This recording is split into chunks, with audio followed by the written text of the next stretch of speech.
Qual a ligação entre arte, educação e justiça? Será que obras, quando incorporadas em espaços como este aqui da Escola da Magistratura, são apenas decorativas ou podem contribuir de forma única para a construção de um ambiente mais reflexivo e empático?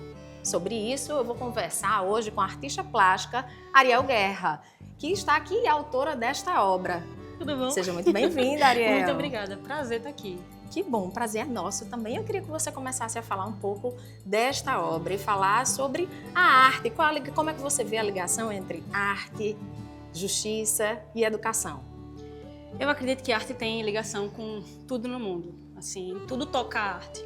Então, você até falou na introdução sobre a arte ser mais do que decorativa. Eu nem acredito que a arte seja decorativa, porque ela sempre é um ponto de reflexão e o observador, quando olha, ele tem as ideias, ele tira as próprias conclusões. Então a arte ela é diferente para cada um, apesar de e ainda é isso, é uma expressão de ideias e reflexões do artista ou da pessoa com o mundo. Então ela abraça todo o universo. É isso aí. Enquanto a educação forma, né, indivíduos aí mais críticos, bem informados e éticos, a justiça vai garantir aí os direitos e deveres desses cidadãos. E a arte vai promover toda essa reflexão. E aí me conta como foi fazer um painel desse. Se você já pintou um painel desse tipo em alguma escola, em alguma instituição pública e principalmente jurídica. Eu já pintei em escolas, mas nunca pintei em instituição jurídica. E eu achei muito legal a temática que me trouxeram, porque de início eu pensei, vamos falar algo sobre magistrado. Mas falaram, não, Ariel, a gente vai falar sobre educação. E eu achei sensacional, porque eu fui pesquisar quais eram os 4 colunas do aprendizado. Foi um desafio para você, então? Foi um desafio. Assim, todo mural eu faço uma pesquisa antes para falar sobre a temática pedida. E geralmente são assuntos do Rio Grande do Norte, são assuntos do cotidiano. Esse foi um desafio, mas foi um desafio muito divertido, porque eu me adentrei mais nessas formas de ensino. E aí fala um pouquinho, então, quais foram essas temáticas e essas 4 colunas da aprendizagem, não é isso? Vamos lá. Eu descobri que tem 4. Sim. Isso é aprendizagem geral, não só da magistratura, mas a aprendizagem como um todo. E aí, nesse mural, eu coloquei os 4 separados. Aprender a ser, aprender a conviver, aprender a fazer e aprender a conhecer. Além de falar sobre essas 4 colunas, a gente trouxe uma linha de tempo do aprendizado, com os livros, depois com o PowerPoint, o projetor e depois com as tecnologias atuais que a gente tem, por exemplo, a IA, que a gente está desenvolvendo ainda, aprendendo, né, sobre ela. Bastante. E aí tem vários outros símbolos que você trabalha aqui na sua obra, né, que são símbolos bem nossos, não é isso? Isso. Eu acho que as raízes, elas sempre têm que estar presentes. Eu posso estar falando sobre China, mas a raiz ela vai estar aqui, vai estar dentro da minha arte, porque é o que eu sou. E a sua arte, e aí me fala então desse desafio. Qual é a temática que está sempre presente nas suas obras? Eu aprendi a pintar porque eu descobri na pintura e no desenho a minha forma favorita de me expressar. Então eu sempre fui tímida. E aí com o desenho, com a pintura, eu conseguia me mesclar ao resto da sociedade, a minha turma de pequenininha, né? Sempre tem uma criança que desenha nas turmas. E aí eu comecei a colocar o meu cotidiano, as minhas reflexões, os meus ideais dentro da arte. Fiz arquitetura e dentro do curso eu descobri que eu poderia trabalhar com artes plásticas. Então, quando eu comecei a pintar painéis, a fazer as minhas telas, eu sempre coloquei minhas raízes, o meu cotidiano e reflexões que esse cotidiano me traz. Então, sempre vão ter elementos regionais, elementos de gentileza. Eu cresci em Caicó e ali eu sei que é a terra da gentileza. Elementos como esses, a gente coloca também paisagens do litoral, cresci em Natal. Então, todo esse cotidiano nosso está presente em minha arte. Eu queria que você contasse, então, você falou um pouquinho que foi formada em arquitetura, que se formou em arquitetura, depois artista plástica e que a pintura se inseriu dessa maneira na sua vida. Você acha que hoje a pintura, como é que ela se insere na vida das pessoas? As pessoas já têm uma ideia maior da importância da arte e da pintura, não só como aquele aprendizado que a gente tem lá na escola quando é mais nova, mas que ela pode nos dar essa perspectiva de mundo. Como é que essa pintura ganhou, a obra, a arte ganhou esse papel tão importante na sua vida adulta como profissional? Se for falar em mundo, eu acho que as pessoas estão mais ligadas à arte, porque a arte é sim um meio de reflexão, é um meio de autoanálise. E se for falar de mim, eu aprendi muito com a arte. porque ao longo em que eu pintava, eu fui me entendendo como pessoa. Eu olhava, eu absorvia o que eu estava desenvolvendo, o que eu queria desenvolver, e nesse olhar para a arte e olhar para mim, eu fui me reconhecendo e fui crescendo como pessoa. Então, a arte ela é a minha base. E aí, ela é cidadania também, Ela né? é Você vai se cidadania, entendendo, exatamente. entendendo o seu propósito. E aí você pode trabalhar e trazer... Teve alguma obra mais desafiadora que você traga assim, reflexões bem profundas através da sua obra? Eu fiz alguns conjuntos de telas que se chamam monólogos, e eles falam muito sobre o que é ser mulher. E eu peguei alguns monólogos de artistas, de poemas que eu gostava e coloquei dentro dessas obras. Então, são poéticas que falam sobre o que é ser mulher dentro da sociedade. Esse é um exemplo.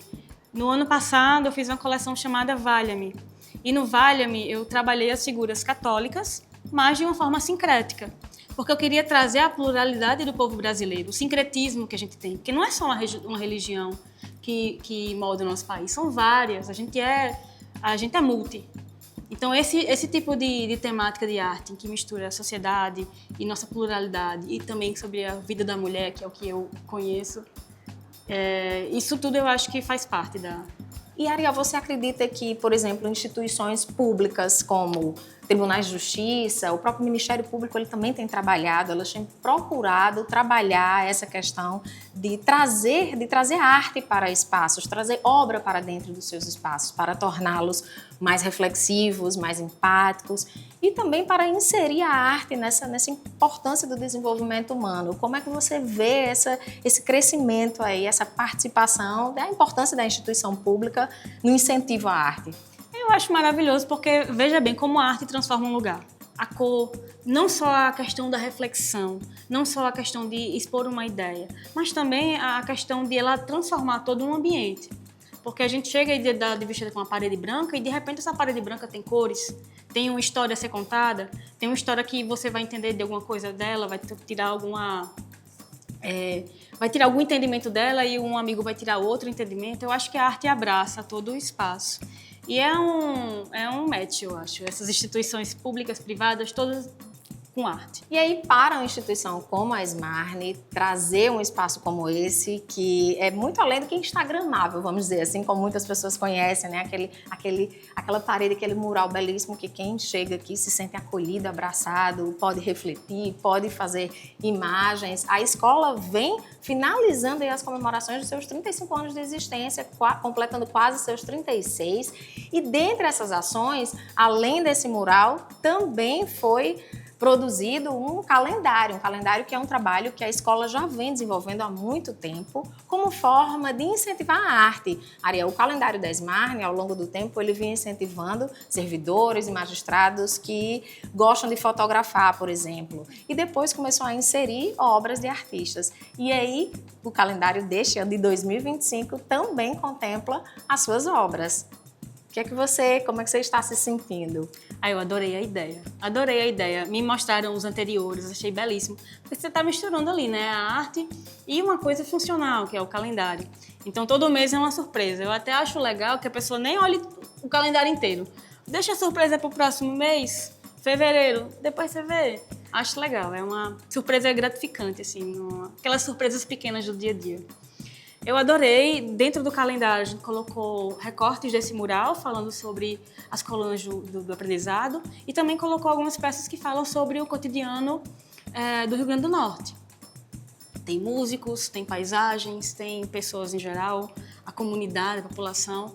E é isso, fiquei bem feliz com o resultado. Ariel, agora eu quero então que você deixe uma mensagem aqui para todos que estão nos assistindo sobre a importância da arte, o estímulo da arte, não só para as pessoas quando vão descobrir as suas habilidades, né? De treinar, de se jogar ali, de testar, deve ter tido muitos erros ao longo aí do seu percurso, muitas tentativas, né? E o que é que você pode dizer não só para as pessoas que têm vontade de trilhar esse caminho, mas também para a sociedade como um todo, para instituições, como é que a gente pode inserir cada vez mais a arte nas nossas vidas, na nossa educação, nos nossos espaços? Eu vou fazer um convite, que é consumirmos mais arte. Por quê? Eu acho que o mundo anda tão rápido, a gente anda tão perdido em celular e coisas instantâneas e tudo muito depressa, muito corrido. Eu acho que a arte é aquele respiro em que você para, observa, tira suas reflexões, você tem um contemplamento de vida. Com sua vida, com as pessoas ao seu redor, eu acho que a arte é esse respiro. Então eu faço esse convite para a gente consumir mais arte, seja observando, seja indo ao museu, seja indo a um centro de artesanato, seja fazendo, que eu acho que para quem não trabalha com isso, é um hobby maravilhoso, é uma prática deliciosa, você pintar, você fazer cerâmica. Eu acho que a arte ajuda a gente de todo tipo de forma. De toda forma. E tem desafios aí nesse caminho inicial? Para quem está quem aprendendo tá começando, e muitas vezes não sabe por onde começar. Porque às vezes a gente se frustra. Exatamente. Porque você tem uma ideia na cabeça e a arte não é assim, vou fazer, digamos, uma pessoa. São anos para a gente ir se acostumando, ir pegando um traço, ir moldando uma estética nossa, uma assinatura de desenho. E a assim, sua marca, a sua né? marca, são muitos anos. Então não é uma coisa que do dia para a noite a gente vira um grande artista. Que eu acho que é uma vida inteira. Eu não sou uma grande artista. Eu tenho muita coisa para aprender. Então esse passo a passo é lento, mas é maravilhoso. A minha filha gosta de arte, nós brincamos ali de pintar, de desenhar, mas às vezes chega um momento em que você trava, porque você não sabe como é que eu desenvolvo isso a mais, como é que eu saio, como é que eu passo da reprodução, por exemplo, para a criação própria. Como é que é esse seu processo criativo? De início, eu acho que a arte tem uma questão de paciência. De você ir colocando, por exemplo, cheguei em um ponto e eu quero passar deste ponto. Vamos fazer com calma, vamos começando com desafios pequenos. E vai sempre testando e testando materiais novos ou traços novos. Eu acho que é esse exercício sempre de fazer, refazer, fazer e refazer. Nunca nada tá feio. Eu demorei a aprender isso, porque no erro é que a gente acha vai para o caminho certo. E você tem que errar. 2 pontos muito importantes, é aquela questão da frustração. Uhum. E a frustração em uma pintura, em um desenho, ela deve ser muito grande, principalmente para pessoas perfeccionistas. Você se considera muito perfeccionista? Considero nada, sou não. Eu refaço várias vezes, mas eu sei que eu não sou perfeccionista, porque se fosse não dava para trabalhar com isso aqui não. E aí ficou mais fácil, né? Porque você Fica. tem que entender que vai se debruçar ali, fazer várias e várias vezes, até Isso. você dizer, agora sim. A gente está tem no um meu controle ponto. de qualidade. Eu sei que eu consigo chegar até aqui, eu vou fazer o máximo de bem feito que eu conseguir fazer. E é isso, mas perfeccionismo não. E aí quando você se depara com pintar um mural como esse, como outras fachadas que você já pintou, como é que é esse processo? Quanto tempo levou para você pintar esse mural? Quanto tempo leva para você fazer uma fachada? Como é que é esse planejamento? O mais demorado é a criação da arte. É sentada numa cadeira desenhando. Porque lá vai estar a ideia central. Então, para você ter uma ideia e colocar essa ideia na parede, você precisa riscar muito. Você precisa estudar, fazer várias ideias. Eu acho que, de início, eu nunca fiz nada. Assim, fiz um esboço, já está pronto. Não, porque eu acho importante isso. A gente senta uma vez, rascunha. Espere um tempo, volte de novo, olha o que você fez, porque aí isso já está diferente. Você já viu alguma referência na rua, volta, rascunha de novo. Esse é o processo mais demorado, que é o processo da criação. Depois que o processo da criação ele já está feito, aí é fácil, porque é só pintar. É só pintar. Mas o mais demorado é essa reflexão até chegar a uma ideia. E as cores. Como eu não trabalho com linhas, com contornos, você pode ver que não tem contornos no desenho.